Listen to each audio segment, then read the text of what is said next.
Hello? Hello? Oh, sorry. Am I on the right way for Harper's Lane allotments? I've got to get my broad beans and onions in, and then I'm going planting a tree at Walker Fold with the Smithers, with the Woodland Trust, and then I'm going to wash my hair in Boroughbridge Stream because it's a bit warmer at the moment. Well, that's all very laudable, Alison, but it does seem a bit extreme. I mean, why are you on your bike? What's happened to your car? Well, I've sold my car. And I'm using my bike now. It's far better for the environment and it keeps me healthy. And what's that on your back? What, this? Oh, well, let me see. I've got a solar power panel for my electricity, and my windmill gives me a bit more energy. The spades for digging on my allotment, and a litter picker because I go and do a bit of litter picking. Oh, I'm really getting into it now. I'm building a teepee. I'm living in a teepee now and I'm building a compost toilet.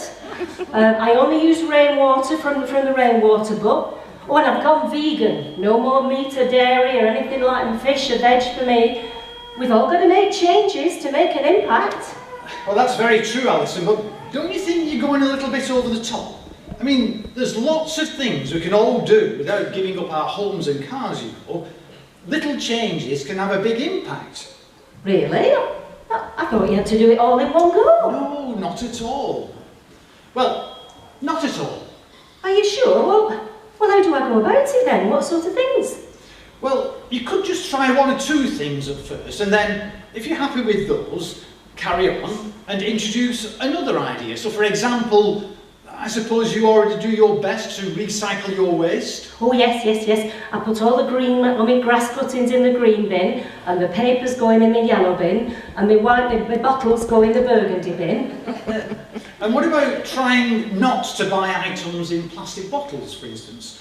Like buying washing powder in cardboard boxes instead, or buying your cereal, rice and pasta loose in paper bags from refill shops. That makes a huge difference by avoiding plastic wrapping, you know, which we know damages the environment. Oh yes, I've heard about that. Those refill shops. Yes, I think there's one in Horwich, and I think there's one in Ramsbottom where the charity shops are, yeah. I could give that a go.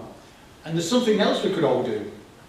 And that is, just as we've done in this church, and that is to produce an eco-tips list. Oh, that's a good idea. Which everybody can try. They'll start making a big difference, you know. They may not make a massive difference to your lifestyle, but they will help. You know, we can't manage everything, and we shouldn't beat ourselves up or feel guilty if we can't manage everything on the list. Just adopt one or two of the changes, keep them up, and then you can then manage something else and move forward in that way. Well, have a try, it might be worth it. That seems a bit better than trying to do it all at once.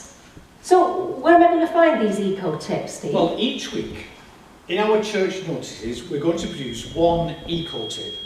And then they'll also be on the church website for all of us to try.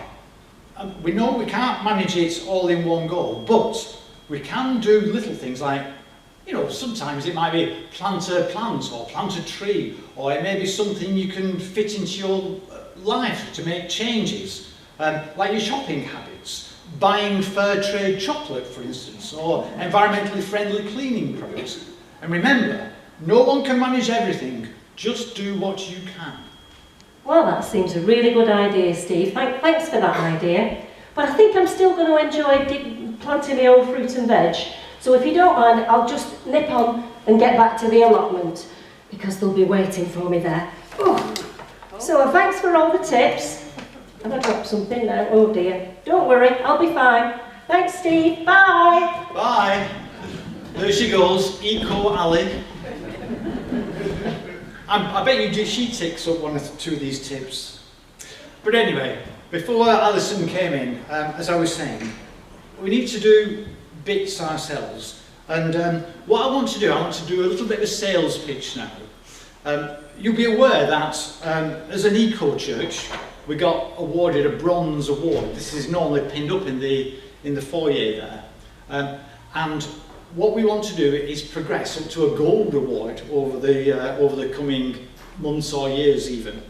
But in order to do that, we need to do various things like measure how we perform. And one aspect of this is looking at how we ourselves as individuals behave and what habits we've got. And the Eco Group has produced a questionnaire, and this is the sales pitch now. We've produced it by hard copy, and there are 50 questionnaires out in the foyer which I'll hand out later, but we're also going to send it out by email. And that questionnaire is just in very simple terms. The answers are yes, no, don't know, sometimes type answers. And it asks you about your lifestyle and your behaviours. So for example, the opening question is, did you walk to church today, or did you drive? Or do you reduce and recycle and reuse your waste and waste goods? That kind of pretty straightforward question. It's not there to embarrass anybody or make anybody feel guilty. It's just to get a snapshot where we as a church, as individuals, are. And then, as time goes on, we'll repeat the exercise to see what progress has been made. So, like I say, I'll be outside afterwards and I'll hand out the surveys, but everybody on our email list will receive one. And we hope that you would take the 15 minutes or less time to fill them in and return them by the end of next month. Would be really, really helpful.